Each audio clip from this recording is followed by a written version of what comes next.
Assalamualaikum warahmatullahi wabarakatuh. Perkenalkan, nama saya Intan Mandasari, CGP Angkatan 7 Kabupaten Langkat. Saya bertugas di SD Negeri 054952 Alur Cempedak. Nah, saat ini saya akan melakukan percakapan pra-observasi di kelas bersama rekan saya. Assalamualaikum warahmatullahi wabarakatuh. Nama saya Mariani SPD. Saya adalah guru kelas 5 di SD 054952 Desa Alur Cempedak. Assalamualaikum warahmatullahi wabarakatuh, Ibu. Waalaikumsalam warahmatullahi wabarakatuh. Selamat pagi, Bu. Selamat pagi, Bu Intan. Iya, apa kabar hari ini, Bu?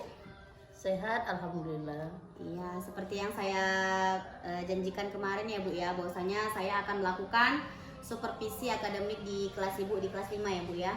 Nah, sebelum saya melakukan supervisi akademik, saya akan melakukan percakapan pra-observasi dulu nih sama Ibu Mariani. Iya. Oke. Nah, kira-kira Bu, pelajaran apa yang akan Ibu tampilkan pada saat nanti saya observasi gitu? Pembelajaran di tema 8, pembelajaran 1, yaitu materi tentang pembelajaran bahasa Indonesia dan IPA, tentang siklus air. Siklus air ya, Bu ya. Nah, tujuan pembelajarannya apa itu, Bu ya? Ya, tujuan pembelajarannya itu antara lain melalui kegiatan mengamati anak-anak itu mampu menyebutkan peristiwa atau tindakan pada teks non-fiksi dengan benar. Kemudian melalui kegiatan pengamatan, anak-anak itu mampu akan mengidentifikasi manfaat air bagi manusia, tumbuhan, dan hewan. Juga melalui kegiatan berdiskusi, siswa mampu membuat peta pikiran mengenai manfaat bagi air bagi manusia, tumbuhan, dan hewan. Nah, Bu, kira-kira ya, Bu ya, dalam pembelajaran ini area pengembangan apa, Bu, yang kira-kira akan hendak Ibu capai dalam pembelajaran ini? Nah, saya mengharapkan setelah pembelajaran nanti siswa-siswa saya itu mampu menjelaskan bagaimana proses terjadinya siklus air, kemudian mampu menyebutkan dan mengidentifikasi bagaimana ataupun manfaat dari air bagi manusia, tumbuhan, dan hewan. Juga mereka mampu membuat infografis ataupun peta pikiran ataupun mapping dari kegiatan mereka di kelas. Wow, bagus sekali, Bu ya. Nah, kira-kira Bu, strategi apa nih, Bu, yang akan Ibu persiapkan agar istilahnya tujuan pembelajaran kita itu tercapai? Ya, mungkin saya akan menampilkan media ataupun strategi pembelajaran yang tepat, misalnya memberikan diskusi kelompok ataupun juga percobaan tentang siklus air. Gitu ya. Oke, Bu, terima kasih.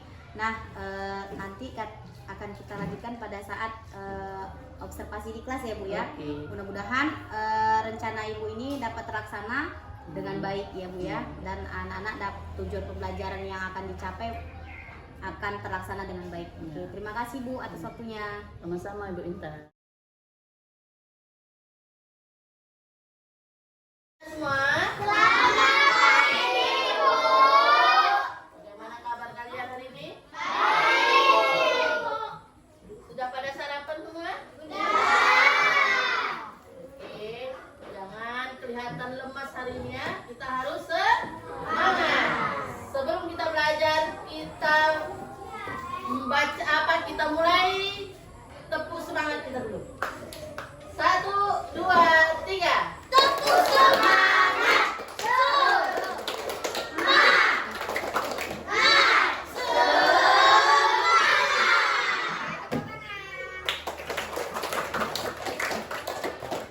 Oke, pada hari ini ya kita akan mempelajari tentang pembentukan air tanah ya.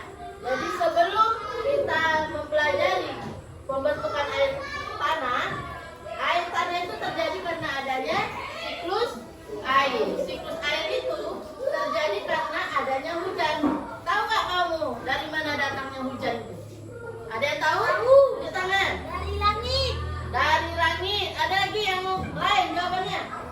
mana? Dari awan. Terus ada lagi nggak? Ada lagi? Oke, nanti selanjutnya akan Ibu jelaskan tentang terjadinya siklus air. Tapi sebelumnya Ibu akan bacakan dulu tujuan pembelajaran kita hari ini. Ya, tujuan pembelajaran kita hari ini adalah siswa mampu menyebutkan peristiwa-peristiwa atau tindakan pada teks non-fiksi dengan benar. Kemudian yang kedua, tujuan pembelajaran hari ini adalah siswa melakukan pengamatan dan berdiskusi dan dapat mengidentifikasi faktor-faktor yang mempengaruhi siklus air dengan benar. Yang ketiga, siswa mampu membuat kesimpulan tentang terjadinya air tanah dan air permukaan. Oke, siap kita belajar? Ya. Oke. Perhatikan ke depan anak-anak semua, ya. Kita hari ini mempelajari tentang siklus air. Ya, sebelumnya kamu harus ketahui bahwa bumi kita, ya, bumi kita ini terdiri dari 97% air asin. Kemudian sisanya hanya 3% itu adalah air tawar. Air tawar itu terdiri dari es di kutub, air sungai, kemudian air tanah. Ya, inilah nanti akan kita pelajari hari ini tentang pembentukan air tanah. Sebelumnya, ya, dari mana datangnya air itu? Kita harus mengetahui, ya, adanya yang namanya siklus air. Apa itu artinya siklus? Siklus adalah perputaran atau sirkulasi air yang dari bumi naik ke atmosfer, kemudian turun kembali ke bumi. Itulah yang disebut dengan hujan. Disebut dengan hujan. Ya, ini dia. Ada nggak yang udah tahu bagaimana proses terjadinya hujan itu? Ada yang udah tahu, anak-anak semua? Kalau sudah ada yang tahu, coba tunjuk tangan. Udah? Udah ada yang tahu? Tidak ada? Oke. Kalau tidak ada, di sini Ibu akan jelaskan bagaimana proses terjadinya hujan itu. Ya, hujan terjadi karena adanya penguapan. Yang pertama itu proses penguapan. Yang ketiga itu adalah pengembunan. Yang kedua pengembunan. Yang ketiga adalah proses terjadinya hujan atau hujan, ya, turunnya hujan. Oke, yang pertama adalah semua air yang ada di permukaan bumi, baik itu air laut, air sungai, air danau, ya, bahkan tumbuhan juga dia terjadi penguapan, ya, karena adanya sinar matahari, panasnya matahari, maka air itu naik ke atas, ya, naik ke awan yang disebut dengan evaporasi. Ya, disebut dengan evaporasi. Ini dia, ya, terjadinya penguapan air naik ke atas awan, ini disebut dengan evaporasi. Coba kamu ulang dulu, apa itu evaporasi? Apa itu tadi? Penguapan air yang ada di permukaan bumi, ya. Kemudian dari penguapan ini terjadilah pengembunan, kondensasi. Terjadinya di mana? Di awan. Di awan inilah terjadinya titik-titik air. Ya, kemudian air itu menjadi dingin. Karena apa? Terjadinya pendinginan atau pengembunan di dalam awan. Kemudian setelah titik-titik air itu penuh di dalam awan, maka terjadilah hujan, ya. Turunnya hujan itu disebut dengan presipitasi. Kalau ada yang menyebutkan hujan itu adalah presipitasi, itu benar, ya. Itu adalah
kelompok kinestetik itu menjelaskan proses terjadinya hujan langsung ke depan kelas. Sudah paham anak-anak semua?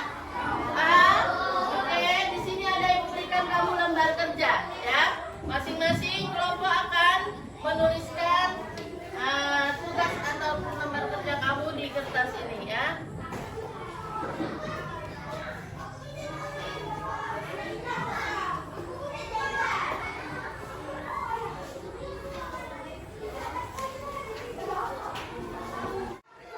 Oke, sekarang kelompok kinestetik akan maju ke depan. Siswa kita ini akan menyampaikan proses terjadinya hujan secara langsung ke depan kelas. Oke, silakan dari kelompok kinestetik untuk maju ke depan.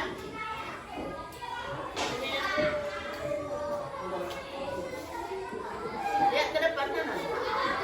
Proses terjadi. Ya. Proses terjadinya hujan melalui penguapan pengendapan kegunungan. Kemudian uapan air akan menjadi titik-titik air yang terjadi di awan. Selanjutnya turun menjadi hujan. Oke, tepuk tangan. Sudah? Tepuk tangan dulu. Oke, dah. Selamat dulu nyanyi. Lah. Oke, demikianlah anak-anak pembelajaran kita hari ini. Ya, sebelum Ibu tutup pembelajaran kita, mari kita buat kesimpulan, ya, tentang pembelajaran kita hari ini. Ya, hari ini kita belajar tentang siklus air, maka kita hari ini sudah mengetahui bagaimana proses terjadinya hujan. Dari mana datangnya hujan itu? Yaitu dari air yang berada di permukaan bumi itu akan terjadi penguapan, ya, kemudian membentuk awan, kemudian turun menjadi hujan, ya. Oleh sebab itu makanya air di bumi ini tidak akan habis karena adanya apa? Adanya siklus air, ya. Yang perlu kamu ketahui, kita ini harus menjaga, ya, ketersediaan air bersih, ya. Tidak selamanya tersedia air bersih. Oleh sebab itu kita harus menjaga, ya, ketersediaan air bersih. Salah satu contohnya adalah dengan apa? Dengan tidak menebang hutan sembarangan, ya, tidak membakar hutan sembarangan, ya, karena tumbuhan itu adalah tempat menampungnya, ya, air, ya, tanah. Maka air tanah itulah yang kita gunakan untuk kebutuhan kita sehari-hari, ya kan? Untuk apa aja air itu tadi? Air kita butuhkan untuk apa? Untuk minum, untuk apa lagi? Untuk mandi, untuk apa? Untuk memasak, kemudian untuk menyiram tanaman. Ya, baiklah, sampai di sini dulu pembelajaran kita hari ini, ya. Tetap kamu belajar di rumah, tetap sehat dan semangat. Demikian, assalamualaikum warahmatullahi wabarakatuh. Waalaikumsalam.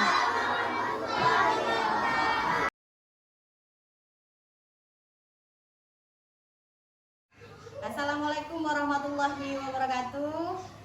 Saya Intan Mandasari, CGP dari Angkatan 7 Kabupaten Langkat. Saya bertugas di SD Negeri 054952 Alur Cempedak.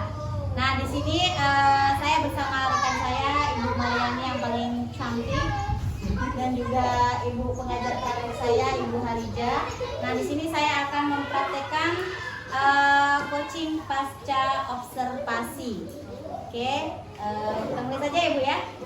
Assalamualaikum warahmatullahi wabarakatuh, Ibu Mariani. Waalaikumsalam warahmatullahi wabarakatuh.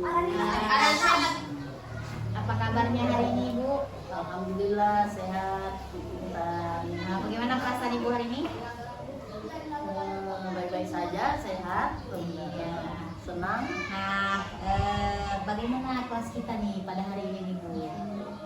Kelas, kalau kelas hari ini baik-baik saja, seperti biasa mengajar, ketemu anak-anak, memberikan pembelajaran.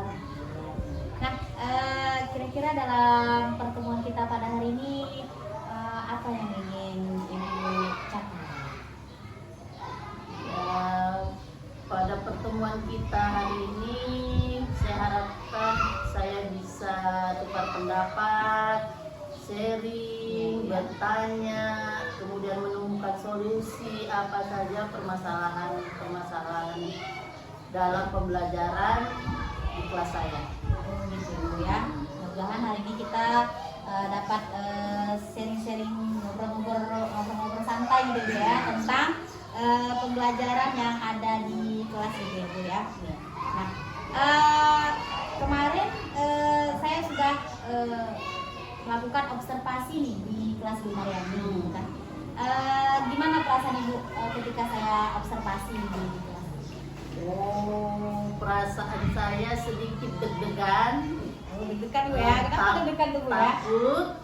Takut, kemudian nervous, kemudian ada rasa senang juga karena ada teman yang mau mengobservasi saya. Jadi saya berharap bisa menemukan masalah saya. Mungkin di saya itu baik, tapi di teman saya mungkin ada kurangnya. Iya Bu ya. Mungkin sebaliknya gitu juga. Deg-degannya itu kenapa gitu Bu? Kenapa waktu saya karena ada rasa deg-degan itu gimana gitu? Ya karena setiap hari kita mengajar kan nggak pernah dipantau sama teman ataupun orang lain. Kita mengajar antara saya dan murid saja. Jadi saya mengajar seperti gaya saya sendiri dan nggak pernah dilihat orang lain. Jadi kalau pas dilihat sama teman itu ada perasaan takut, ada perasaan nervous, takut kesalahan kita itu nampak sama teman. Nah, kira-kira dalam proses pembelajaran itu ada nggak Bu kayaknya suatu problem ataupun masalah dalam proses pembelajaran yang telah Ibu lakukan gitu kira-kira? Sebenarnya banyak ya. Permasalahan saya sebenarnya banyak. Itu bisa saja itu permasalahan ada pada siswa saya. Salah satunya apa? Salah satunya yang mungkin keaktifan dari murid saya mungkin ada yang kurang atau mungkin ada yang terlalu aktif juga gitu. Juga ada mungkin permasalahan pada diri saya juga sendiri karena kurang memberikan apa yang semestinya mereka dapatkan. Kira-kira kata Ibu tadi kan ada yang aktif, ada yang kurang. Kalau yang kurang aktif tuh kurang aktif yang bagaimana gitu Bu? Ya kurang aktif artinya kalau kita memberikan suatu pertanyaan ataupun suatu penjelasan mereka kurang memberikan respon yang baik. Gitu ya. Jadi kebanyakan mereka itu kayak diem aja seperti lebih itu banyak ya. diem. Kira-kira hal apa yang akan Ibu lakukan untuk membangkitkan gitu kan keaktifan murid-murid Ibu tadi? Kira-kira apa gitu yang akan Ibu lakukan gitu biar mereka tuh lebih aktif, lebih semangat gitu. Kira-kira hal apa yang akan Ibu lakukan biar mereka tuh lebih aktif lagi? Mungkin saya akan mengubah atau mencari strategi pembelajaran yang lain ataupun mencari media-media atau membuat media-media yang membuat mereka itu lebih menarik dan lebih senang untuk mengikuti pembelajaran. Kira-kira media apa yang udah pernah ataupun strategi apa yang udah pernah Ibu lakukan yang sudah Ibu aplikasikan ke murid-murid kita itu? Kebanyakan itu keseringan itu demonstrasi ataupun melihat video itu lebih menarik menurut saya karena melihat gambar-gambar yang hidup itu lebih menarik perhatian mereka. Oke. Jadi dari rencana yang akan Ibu lakukan dalam melakukan strategi pembelajaran ataupun melakukan hal-hal yang menarik untuk membangkitkan motivasi ataupun keaktifan mereka, kapan kira-kira akan Ibu lakukan rencana Ibu ini? Gitu? Action. Oke Bu, alhamdulillah. Semoga dengan pertemuan kita kali ini rencana-rencana Ibu ke depan untuk memotivasi ataupun membuat pembelajaran lebih aktif lagi itu dapat terlaksanakan dan murid-murid kita itu dapat belajar lebih aktif lagi dalam proses belajar mengajar gitu ya. Amin. Amin. Ya, mudah-mudahan bisa terlaksana. Terima kasih Bu. Ya. Nah, semoga di lain waktu kita dapat bertemu kembali, dapat sharing-sharing manja lagi ya, Ya. agar kita dapat saling menguatkan, saling berbagi ide dan saling menyayangi lah Bu ya sama rekan kerja. Terima kasih Bu.